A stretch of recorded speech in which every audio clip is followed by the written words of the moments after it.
नमस्कार मित्रों।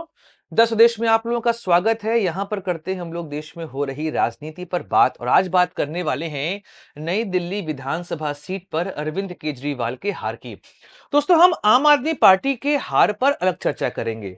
पहले हम बात करते हैं कि आखिर अरविंद केजरीवाल अपनी सीट क्यों हार गए। 50% से अधिक वोट यहां पर पिछले दो चुनावों में उनको प्राप्त हुई। यहां तक कि लोकसभा का चुनाव आप देखेंगे तो नई दिल्ली लोकसभा क्षेत्र के अंदर जो तीन प्रमुख सीटें हैं, नई दिल्ली विधानसभा, दिल्ली कैंट और आरके पुरम, इन तीनों सीटों पर आम आदमी पार्टी के सोमनाथ भारती आगे चल रहे थे। ऐसे में 6 महीने में क्या हो गया कि उनके हाथ से यह सीट निकल गई। अरविंद केजरीवाल दिल्ली तो गवाई गवाए, अपनी सीट भी गवा बैठे, वह विधायक भी नहीं रह गए। ऐसे में कारण को जानना आवश्यक है। आखिर राजनीति में इतना जल्दी परिवर्तन क्यों हुआ। बात करते हैं कि क्या रहे कारण अरविंद केजरीवाल के हार के। नमस्कार दोस्तों, मैं सुधांशु, आप देख रहे हैं द स्वदेश।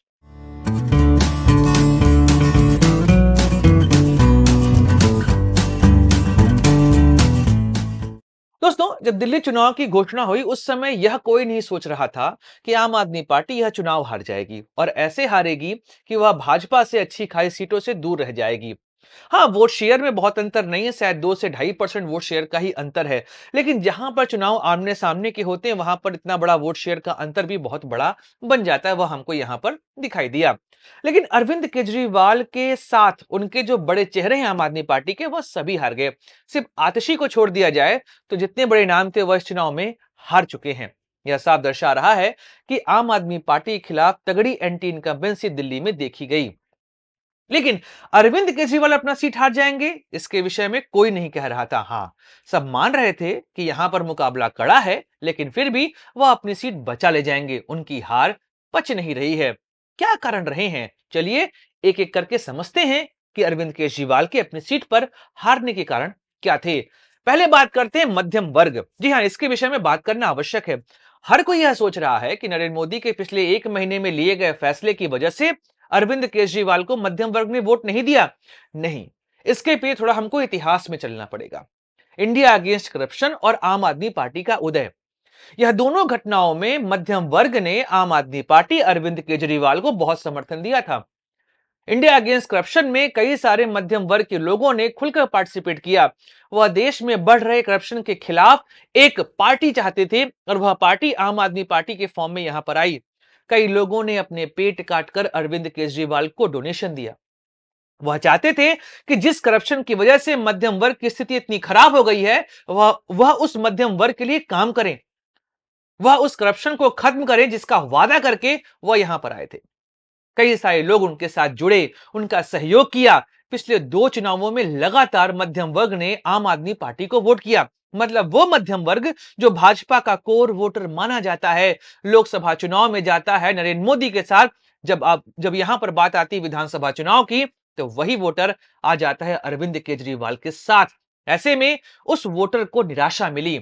उस वोटर ने देखा कि जिस वजह से हमने यहां पर आम आदमी पार्टी को चुना है, हमने अरविंद केजरीवाल को चुना है, वह काम करते फेल हो रहे हैं।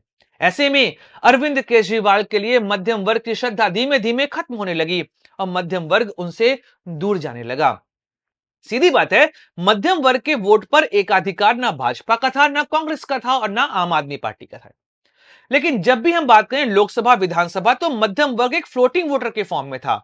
मतलब वह भाजपा के विरुद्ध नहीं था, लेकिन दिल्ली विधानसभा चुनाव में वह आम आदमी पार्टी को प्रेफर करता था। इस बार मध्यम वर्ग को यहां पर निराशा दिखी कि आम आदमी पार्टी उनके लिए काम करेगी।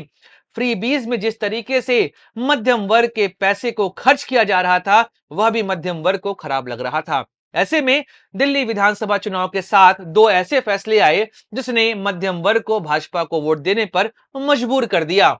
पहला, 8th पे कमीशन, जिसकी वजह से मध्यम वर्ग जो कि सरकारी नौकरी में काम कर रहे हैं, उनकी सैलरी में अच्छी खासी बढ़ोतरी होने वाली है। और जब बजट आता है तो मध्यम वर्ग की टैक्स छूट की डिमांड भी सरकार ने मानी और 12 लाख तक की टैक्स छूट यहां पर मध्यम वर्ग को दी गई।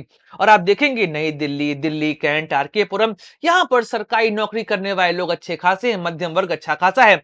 इन सभी सीटों पर मध्यम वर्ग की जनसंख्या लगभग 67% के आसपास है। ऐसे में मध्यम वर्ग चला गया भाजपा के साथ, क्योंकि वह भाजपा से गुस्सा नहीं था। लोकसभा में वह भाजपा को वोट देते आया है और वह अरविंद केजरीवाल को विधानसभा में पसंद करता था, लेकिन इस बार उन्होंने अरविंद केजरीवाल को विधानसभा में भी आशीर्वाद नहीं दिया। यह था पहला कारण जिस वजह से अरविंद केजरीवाल के वोट शेयर में आपको कमी दिखाई देगी। अगला है झुग्गी वोटर। अगर आप इस पूरे क्षेत्र को देखेंगे तो यहां पर लगभग 20% झुग्गी वोटर्स हैं। झुग्गी वोटर्स जो कि अरविंद केजरीवाल और कांग्रेस का कोर वोटर हुआ करता था। उन झुग्गी वोटर्स ने पहले कांग्रेस को वोट दिया, बाद में आम आदमी पार्टी को वोट दिया। ऐसे में आम आदमी पार्टी से उस वोट को खींचना आसान नहीं था। जब आप इस पूरे चुनाव को देखेंगे तो वहां पर आम आदमी पार्टी के नेता यह कहते पाए गए कि अगर भाजपा यहां पर आएगी तो झुग्गियों को तोड़ के खत्म कर दिया जाएगा, आपसे आपका आशियाना छीन लिया जाएगा। लेकिन चुनाव के बीच में ही भारतीय प्रधानमंत्री नरेंद्र मोदी ने झुग्गी बस्तियों के लिए परमानेंट कॉलोनी बना के दी। यह बात झुग्गी में रहने वाले लोगों को समझ में आई और शायद इस वजह से झुग्गी वोटर्स ने भी अरविंद केजरीवाल का साथ यहां पर छोड़ दिया। इस वजह से भी अरविंद केजरीवाल के वोट शेयर में आपको कमी दिखाई देगी। एक और बात करते हैं वाल्मीकि वोटर्स की, जो कि एक दलित आबादी है। अगर आप दिल्ली विधानसभा को देखेंगे तो यहां पर 20,000 वाल्मीकि वोटर माने जाते हैं। यहां तक कि आम आदमी पार्टी ने अपनी पार्टी की शुरुआत और उनका चुनाव चिन्ह यहीं से उठाया था, वह था झाड़ू। लेकिन वाल्मीकि समाज के अंदर धीमे धीमे यह बात गई कि अरविंद केजरीवाल उनके लिए काम नहीं कर रहे हैं, उनकी डिमांड को नहीं सुन रहे हैं। और रही सही कसर बसपा और बाकी पार्टियों ने भी पूरी कर दी। यहां तक कि लोकसभा चुनाव के बाद कांग्रेस भी दलित वोटर्स को अपनी तरफ रिझाने में कामयाब रही है। इस वजह से भी अरविंद केजरीवाल का वोट शेयर यहां पर घटा है, क्योंकि वाल्मीकि वोटर्स और बाकी बचे दलित वोटर्स ने आम आदमी पार्टी को यहां पर प्रेफर नहीं किया है। और रही सही कसर पूरी कर दी संदीप दीक्षित ने।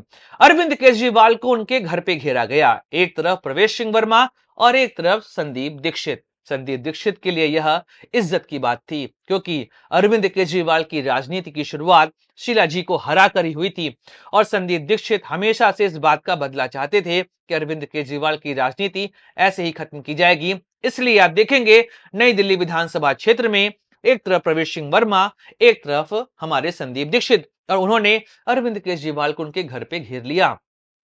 आप देखिए, अगर वोट को देखेंगे तो अरविंद केजरीवाल के हार का मार्जिन लगभग 4,000 वोट का है और संदीप दीक्षित ने प्राप्त किए हैं नियर अबाउट 5,000 वोट।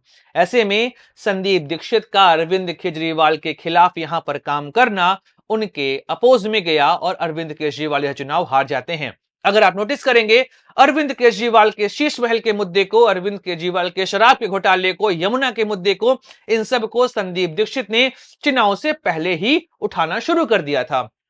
वह लगातार अरविंद केजरीवाल को घेरते दिखाई दे रहे थे।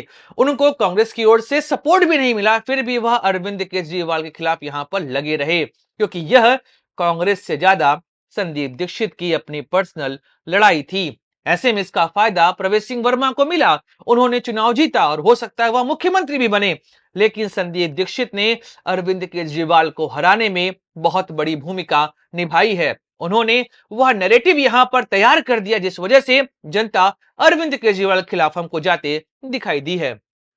बाकी रही सही कसर स्वाति मालीवाल ने भी यहां पर पूरी करी, क्योंकि स्वाति मालीवाल ने एक नैरेटिव यहां पर बना दिया कि अरविंद केजरीवाल सही तरीके से काम नहीं कर रहे हैं। लगातार वह जनता के बीच जाकर अरविंद केजरीवाल और आम आदमी पार्टी की खामियों को जनता को बताती रही।